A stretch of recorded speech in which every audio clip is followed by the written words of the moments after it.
RJ, concurso 1965, aposentado. Fui credenciado perito criminal do Serviço de Engenharia do Instituto Carlos Éboli. Os sinistros cujos laudos periciais era de competência do Serviço de Engenharia apresentam uma variedade grande. Por que não se providencia logo uma estatística dessas ocorrências, extraindo conclusões nos laudos do ICCE? Eu não entendi também. Aí a sugestão é que façamos um levantamento de todos os sinistros ocorridos para fazer, para propagandear alguma coisa assim. Não entendi. Eu não acho que isso seja uma competência, nem a... Enfim.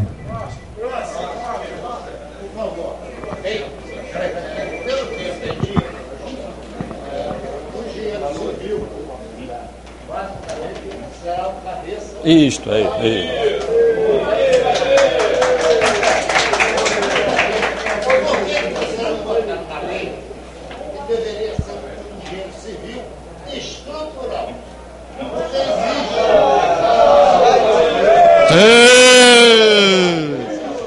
Agora do Amauri. Outra pergunta. Existe engenheiro naval, engenheiro metalúrgico, vocês estão mandando engenheiro.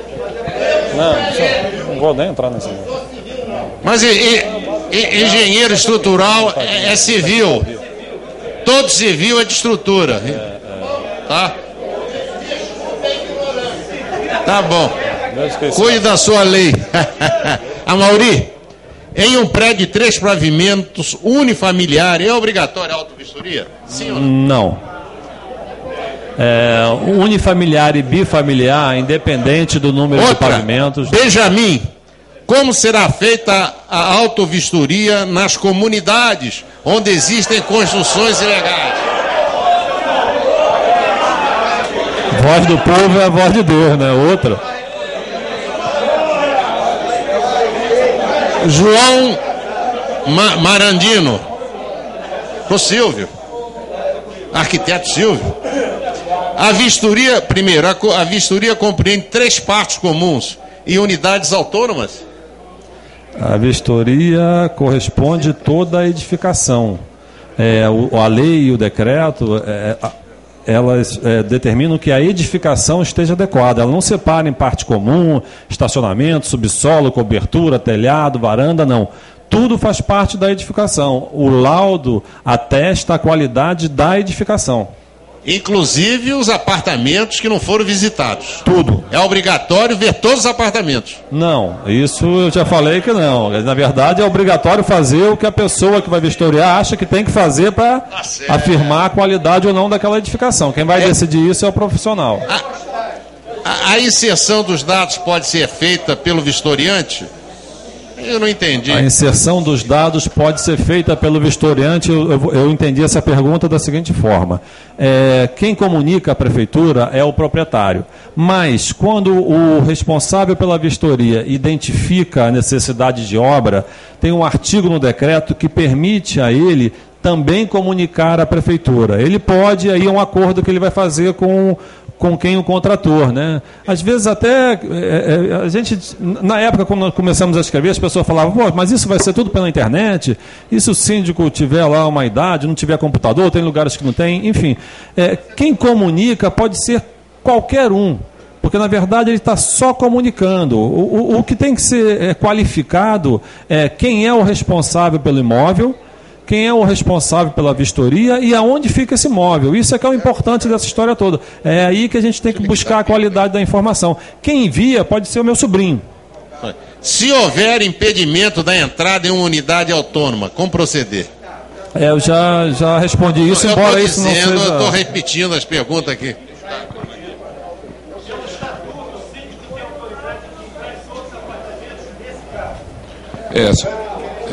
Solange Felipe. É também uma dúvida minha. Como a auto-vistoria vai enquadrar bens tombados pelo patrimônio histórico? Como ela vai enquadrar, ela não faz nenhuma diferença entre tombado, preservado, tutelado. Na verdade, a diferença que ela faz é aquelas isenções. Unibi, 2 pavimentos, independente da condição de tombamento ou de qualidade patrimonial cultural. Tá? O prédio tombado ele tem exatamente o mesmo tratamento que qualquer outro prédio em cima do texto da lei. Eu acho que já está respondido, mas o Donaldo, ele pergunta, onde está escrito que é necessário um engenheiro para cada parte da vistoria?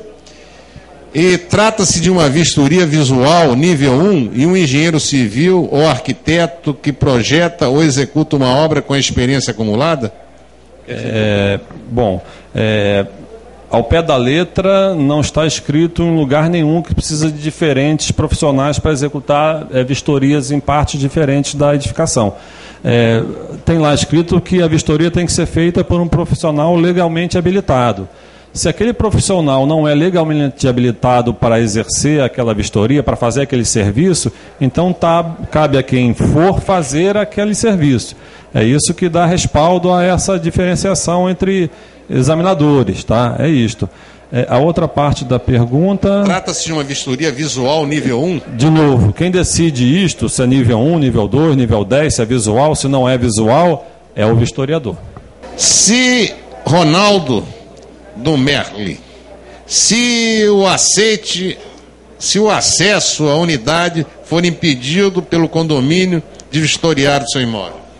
Quanto ao Corpo de Bombeiro, que também tem responsabilidade, está exigindo projetos e certificados de segurança, está onerando em duplicidade os condomínios, não poderia ter um entrosamento entre a Prefeitura e o Estado, Corpo de Bombeiros, e terem seu laudo, e ter só um laudo de exigências? Isso é uma sugestão, não é assim que está escrita a lei, então vou tomar isso como uma sugestão. Eu assim, até proponho, né, essa pergunta, né, que é o Clube de Engenharia, né, local que se reúne engenheiros e que tem ideias sobre esse assunto também, né, que vocês e arquitetos também. Eu pensei que fosse só de engenheiro, nem sabia que poderia. Então, se puderem, ou se um dia, enfim, tiverem essa vontade, né, escrevam isso oficialmente, enviem para a Secretaria de Urbanismo. A gente está lá recebendo informação de um monte de gente. Dessas palestras a gente tem tirado um monte de procedimentos que sequer tínhamos pensado antes. Quer dizer, tudo isso que a gente está fazendo aqui está dando para a gente informações para continuar o nosso trabalho, para fazer, para olhar diferente. Então, se alguém tem sugestão que queira encaminhar, nossa, a hora é agora. Uma comissão aqui no Clube de Engenharia com um engenheiro eletricista, mecânico, civil, para poder fazer com que apare essas arestas aí que não estão bem esclarecidas e dê mais responsabilidade, porque o que eu vejo é o seguinte: essa lei aí para autovistoria, ela foi feita em função de uma série de coisas que aconteceram, tanto da parte civil quanto da parte elétrica. Esses últimos acontecimentos detonaram isso aí. E agora o pessoal não está fazendo assim, pelo que eu estou vendo. Então, se não for para resolver o problema, não vai adiantar a autovistoria. Então, acho que a gente vai ter que aparar e ter que definir como, pelo menos, tópicos mínimos dessa autovistoria.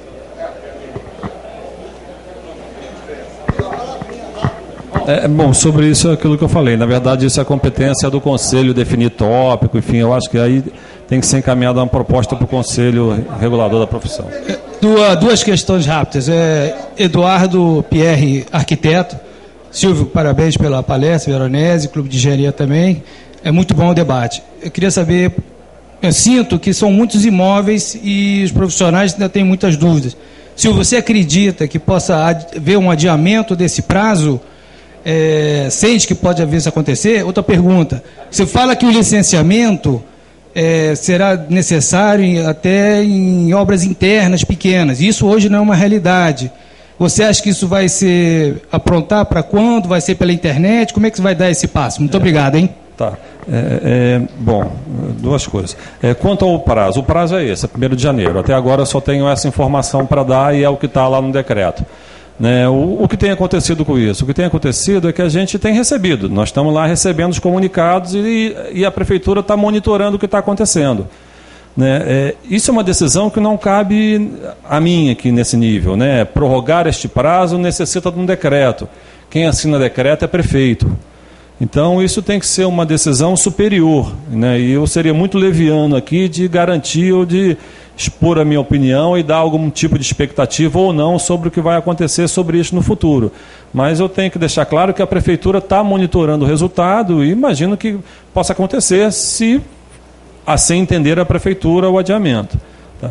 Quanto à história do licenciamento, nesse exato momento eu estou trabalhando nisso, né, de ver se a gente consegue fazer um procedimento de licenciamento eletrônico.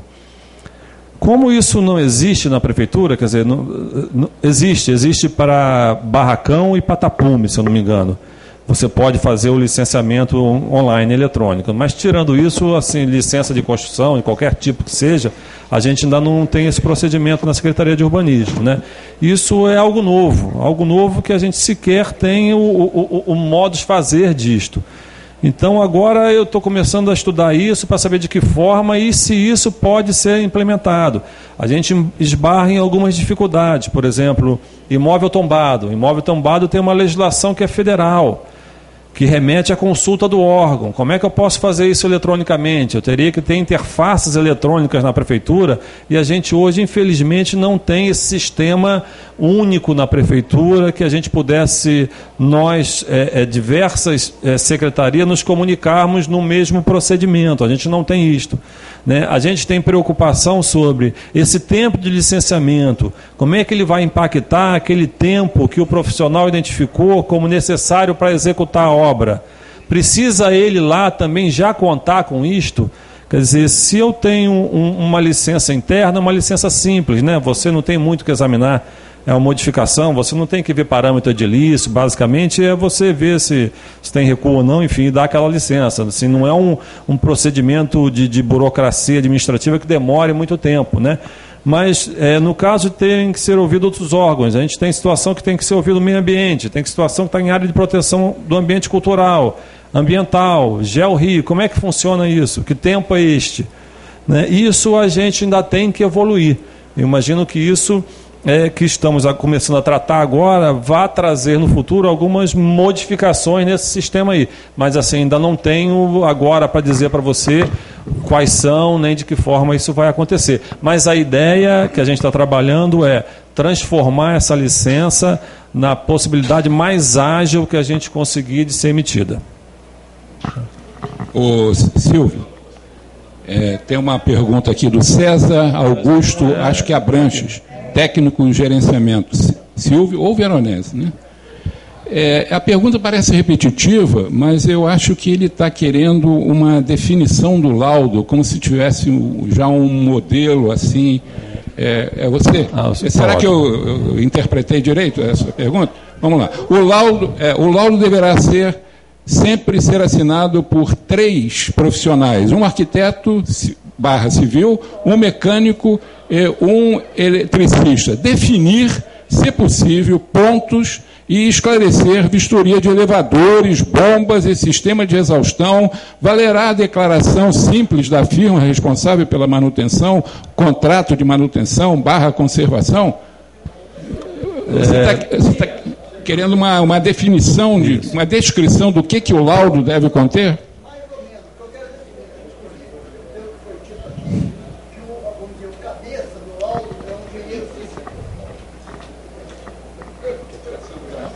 Deixa eu só... O que eu quero dizer é o seguinte, na pergunta, é que dentro do... Foi dito aqui que vamos dizer assim, o cabeça e o responsável pelo laudo é um engenheiro civil ou arquiteto. Eu acho que deveria ser complementada a lei de maneira que é necessário que esse laudo seja feito por um complemente, inclua o profissional dentro desse preenchimento, o laudo, o profissional mecânico e o profissional elétrico. Seja o que a gente chama de compartilhado. Foi o que eu fiz junto ao CREA, que é a responsabilidade compartilhada. Estou vendo que esse foi voltado mais para o civil, porque o civil, se ele fizer sozinho, ele pode até dizer que não é, mas se ele disser que está tudo bem, não vai ser aceito. Mas ninguém vai constatar. Tem que haver uma maneira de dizer: foi feito também por um engenheiro mecânico, foi feito por um engenheiro eletricista ou elétrico, tem que haver deve haver um complemento ou um adendo ao preenchimento ou a essa lei, de maneira que seja necessário assegurar.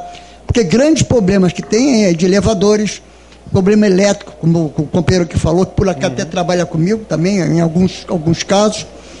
Então, isso é fundamental. Acho que é um desenvolvimento da lei, fixar a necessidade do engenheiro mecânico, do engenheiro elétrico ou até de outra especialidade qualquer disso aí. Tá. Eu vou voltar à resposta de novo para ficar bem claro, né? Esta lei teve a participação de todos os responsáveis pela fiscalização do exercício da profissão, do CREA, do CAL, da DEME, de todo mundo. Eu, particularmente, não participei da elaboração da lei, né, que regulamentou a lei estadual. Tá? Mas imagino aqui que eles deveriam ter visto isso que o senhor aponta como uma necessidade de modificação, né? Eu acho que essa questão, que bate com a questão levantada anteriormente, talvez pudesse ser encaminhada através do Clube de Engenharia até para o Conselho, porque o Conselho pode esclarecer que, olha, não, na verdade, aquele laudo lá, o comunicado que vai para a Prefeitura, aquele só pode ser assinado, ou melhor, o responsável por aquele tem de ser necessariamente um engenheiro civil ou um arquiteto por conta das competências que eles têm na formação do profissional, tá? Que não tem competência na mecânica, e talvez aí a necessidade dele compartilhar, e aí ele vai fazer esse compartilhamento numa relação de trabalho, de serviço, né, interna, como se cria, né, você registra esse compartilhamento de serviço. Tá? Mas eu acho que, se alguém pode responder essa questão, se existe uma impossibilidade ou não, eu imagino que a entidade mais gabaritada para isso sejam os conselhos. Mas eu acho que, se essa dúvida paira, e já foi feita aqui de outras formas, talvez fosse importante encaminhar isto oficialmente, né? Porque até para de volta ter um esclarecimento oficial é bom para a classe, né? Porque aí tem um esclarecimento oficial, né? Porque uma coisa é o que eu acho aqui como arquiteto, mas eu não sou o conselho, eu não fiscalizo, nem tenho conhecimento do que pode ou não o profissional A ou B realizar e garantir. A outra questão, que não sei se também toca no assunto, que é de conteúdo de laudo, tá? Isso eu já falei e vou voltar a repetir. A Prefeitura não fez e não fará conteúdo mínimo de laudo.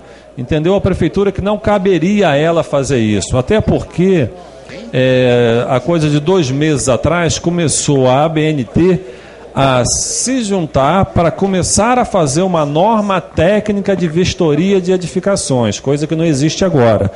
Então, se a gente não tem nem a norma técnica, como é que poderíamos nós, Prefeitura, né, colocar um laudo? E aí, se eu não vi alguma coisa